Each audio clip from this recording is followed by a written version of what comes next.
Good gosh almighty, when I was watching film on this game and I was breaking down this play before I sat down to make this video, I couldn't believe what I saw. But let me show you this angle from the back. So as you see at the top right of your screen here, that's A.D. Mitchell, and you got the cornerback for some reason giving him a crap ton of room. And matter of fact, the cornerback is dang near halfway in the end zone when Ewers lets go of this ball.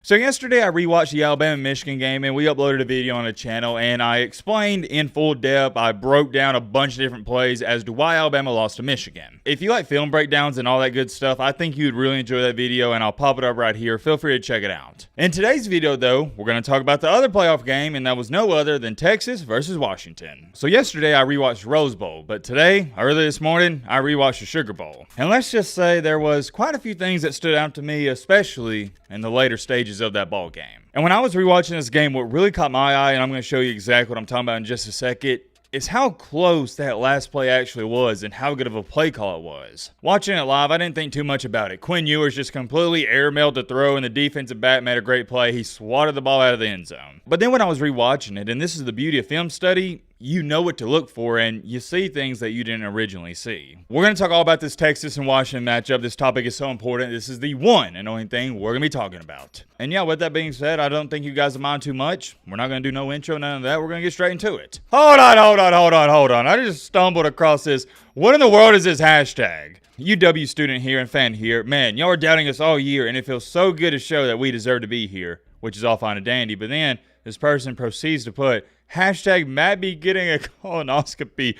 What? I don't even know what to say that, but let's lock in here and let's get down to business. And I guess I need to throw this in there too before I get going. And I stated this in my live reaction, or not my live reaction, but my reaction video to the Washington and Texas game. So if you haven't seen it, feel free to check that out, but I'll say it again here. Congratulations to the Washington fan base, program, the team, the players, everybody associated with them. I'm happy for y'all. I really am. I think it's more than fair to say that heading into this playoffs, out of all four teams, Washington was the biggest underdog. I didn't pick them to beat Texas, and I don't think many other people were picking them to win that game either. But despite that, they just continue to do what they have done all year long, and that is prove the naysayers and prove all the doubters wrong. And I will throw this in there. I was one of the main people that didn't believe in them whatsoever. They have proved me wrong, and much respect to them and much respect to their fan base. Because I've even had a bunch of Washington fans comment, even though Matt has been critical of us, his critiques are fair, and I would agree with that. I don't want this to come off as hater energy here, but let's not act like Washington didn't play in, what was it, 9 one-score games this year, or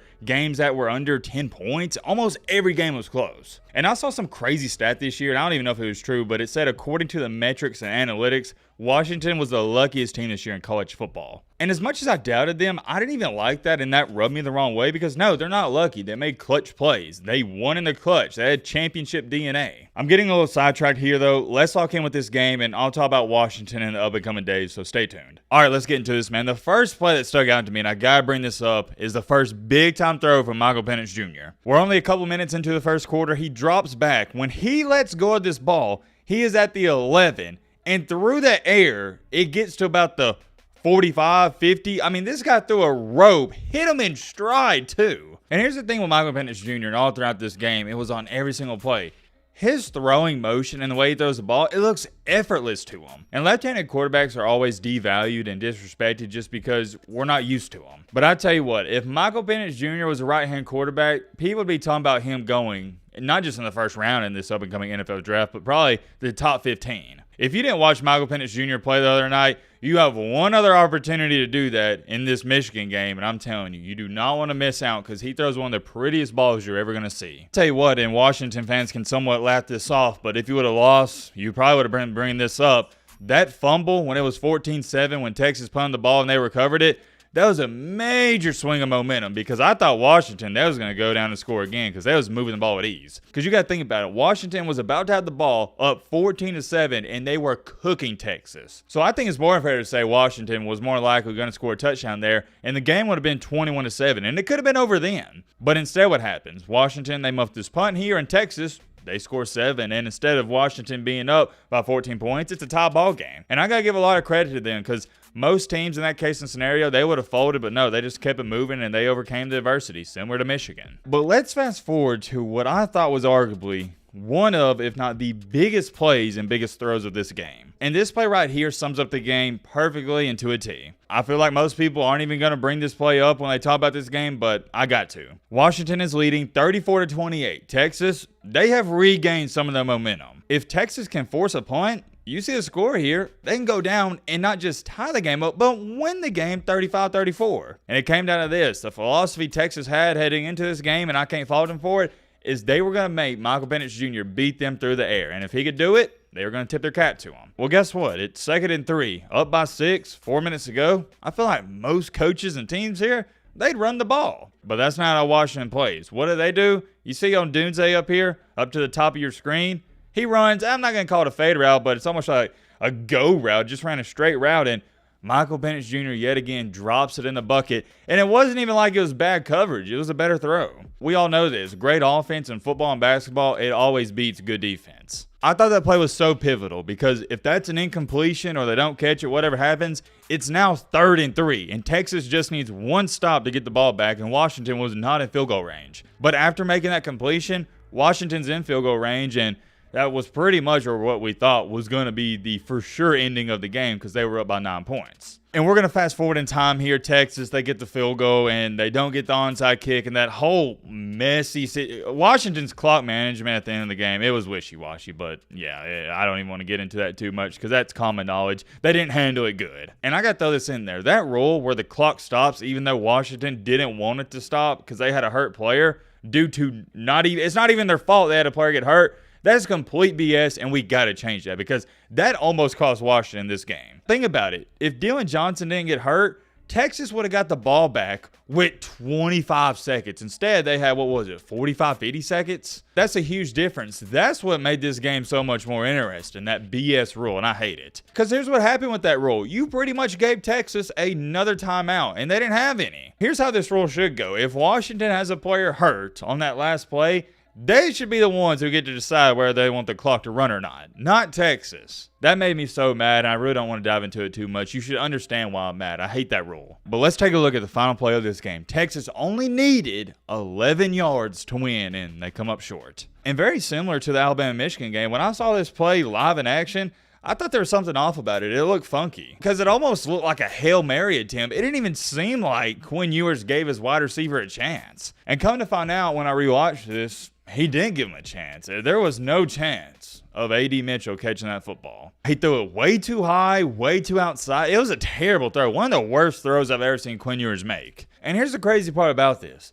If he would have made a good throw, and I'll show you this in just a second, I think A.D. Mitchell comes down with this thing. And also, let me throw this in here. I'm sure most of you saw this. The defensive back made a heck of a play. He did his job. He swatted the ball out, and that's what you're supposed to do. Don't go up there and try to pick it off. Swat that thing out of there. But let me show you this angle from the back. So as you see at the top right of your screen here, that's A.D. Mitchell, and you got the cornerback for some reason giving him a crap ton of room. And matter of fact, the cornerback is dang near halfway in the end zone when Ewers lets go of this ball. And I don't know if the cornerback knew the play or whatnot, but if A.D. Mitchell would have turned around right at the goal line, he could have just caught that thing, and that would have been the end of the game right there. Granted, that wasn't the play call. The play call was for him to go near the back corner of the end zone, but if they had something else drawn up, Washington probably would have lost. But even with that, the cornerback giving him a lot of room, when Ewers lets go of this ball, look at this. A.D. Mitchell has him boxed out. If Quinn Ewers throws a good ball right here to the pylon or a little in front of it, this is a catch. And I think the mistake that Ewers made is he lobbed it. No, you should have just threw a dart. Because remember, the cornerback, he swatted the ball out. But notice, where did he swat the ball from? Where was he? Behind A.D. Mitchell. If Ewers just throws a dart here at his chest, not above his face, at his chest, I think this is a catch. Look at it. The only reason he was able to swat the ball is yet again, he was behind him and the ball was way too high. If this ball is right at the number 5 here, the only way this defensive back here has a chance of stopping this is pass interference. And oh yeah, let me throw this in here. I saw some people say it should have been pass interference. He put his left arm on him a little bit early, and heck to the no. I do not want to see pass interference called on the last and final play. Let them play, and that's what happened. I love the no call there. And let me throw this in there. The officiating in the Texas, Washington, and Alabama, Michigan game was some of the best of all time. And I know nobody's going to talk about it because we never give the officials credit when they just simply do their job. The only time we ever talk about officials is when they make some egregious play call at the end of the game. I am so glad the officials at the end of the Bama game and the end of the Texas-Washington game, they let them play. I love that. I don't want to see flags and the refs deciding the outcome. I want to see the players deciding it. And I'll show you another angle right here. And man, oh man, I just can't get over this. Why in the world was this Washington defensive back behind A.D. Mitchell? What was he thinking and what was he doing? He made a great play on the ball, take nothing away from him, but that was a terrible decision by him to get behind him. He should have been in front of him at all times. I want y'all to look at this.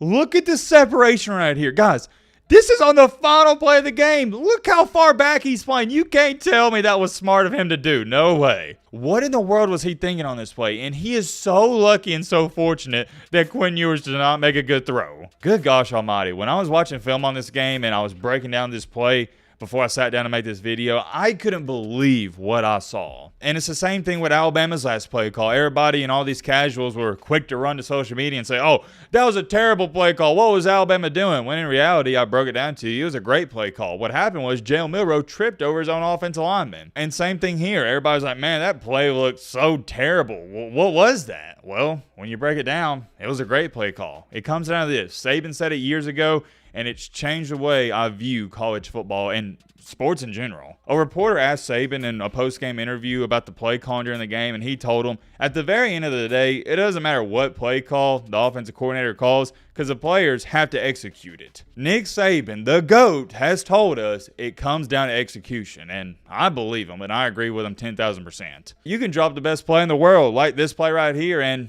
if your quarterback doesn't make a good throw, yeah, it's going to look terrible. You can take that how you want and you can believe what you want, but it's the cold hard truth. Yet again, though, I will say big time congratulations to Washington, and that championship game is going to be awesome. I'm curious. Let me know your thoughts down below. But